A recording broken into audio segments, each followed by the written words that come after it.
A very warm welcome to everyone joining us online for the first Silk Road Literary Festival.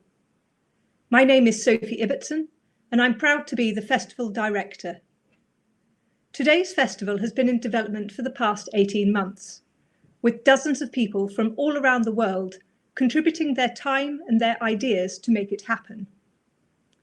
Just like the physical Silk Roads, the multiplicity of trade routes linking the continents of Europe and Asia in ancient times, our literary Silk Road is already bringing people together to meet, talk, write, and most importantly, to share innovative and exciting ideas with one another. The first spark of the idea which grew into the Silk Road Literary Festival came in spring 2021, when Samantha Knights hosted Caroline Eden and me at the UK's Shoot Festival. At Shoot, we discussed Caroline's superb book, Red Sands, a collection of reportage, recipes and photography from Kazakhstan, Kyrgyzstan, Tajikistan and Uzbekistan.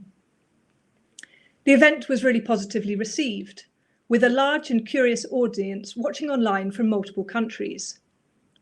But one of the things that we realised afterwards was that although we had sparked people's curiosity and got unusually enthusiastic feedback, we didn't have much to offer as a follow-up. Unlike literature from and about India, for example, which can be bought in every bookshop in the UK, it's difficult to find novels, poetry, plays, or non-fiction works from Central Asian writers, especially in translation. Libraries abroad rarely stock them, bookshops rarely sell them, and consequently readers around the world are deprived of a rich and varied segment of our global literary canon. The purpose of the Silk Road Literary Festival, therefore, is to promote literature from and about Central Asia and the Silk Road, and by doing so, make it more accessible to readers. It's not about marketing specific writers or specific books, but rather about building a sustainable cultural and commercial ecosystem for literature in every form and every genre. It's no mean feat. It's a huge undertaking which will require thousands of participants and probably many years. In time, though, I want to see more writers from Central Asia with the financial stability and the freedom of expression to flourish creatively, to be able to write what they want to write, to experiment, and to push boundaries and challenge expectations with their words. I want to see the development of the region's publishing sector so that literary agents, publishers, and distributors champion new writers, give them a strong international platform for their work, and generate robust income streams for both writers and themselves. I want to see support for translators, including greater recognition of their skill and the importance of their work, so that stories can reach wide audiences, regardless of the language in which they were first penned. And ultimately, I want to browse bookshelves in libraries, bookshops, and people's homes, and see literature from and about Central Asia and the Silk Road taking its rightful place. It would be nice to think that one day in the not too distant future, a writer from Central Asia might be sufficiently well regarded and in the public eye to win a Nobel Prize for Literature too. There are two aspects of the Silk Road Literary Festival which I hope will contribute to making these dreams come.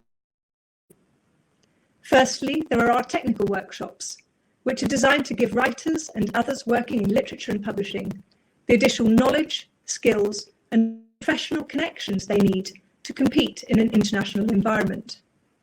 If you do not understand how the publishing process works, if you lack the network to find collaborators and supporters, if you don't know how to go about promoting your writing and yourself, you will struggle to have your words read.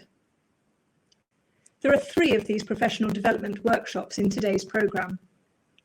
Olesya Romashko and Ilkon Khemidov are teaching an introductory session on intellectual property rights for writers and publishers.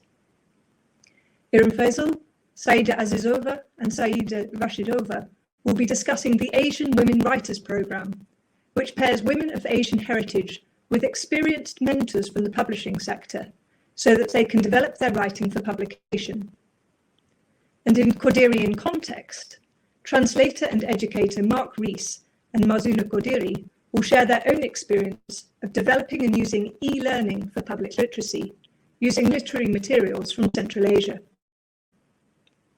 The second aspect of our festival is outreach and engagement with the writers in Central Asia and around the world. The online festival platform gives us the opportunity to showcase writers, works and ideas you may never have encountered before, and hopefully to whet your appetite for more. In the next few hours, you can hear us, Saida Rashidova and Karim Bariev explain why it is so important that George Orwell's novels were translated into Central Asian languages, and the cultural, political and linguistic challenges of doing so. Poet Andrew Staniland will be sharing his new translations of poems by Nodira and Avesi, two female poets who lived in the Fergana Valley in the 19th century, writing in Tajik and Uzbek. Historian Iftikhar Malik and I will be discussing the Silk Road, how it captures the imagination of writers and historians, and how stories from this region give contemporary Muslims the chance to connect proudly with their cultural roots.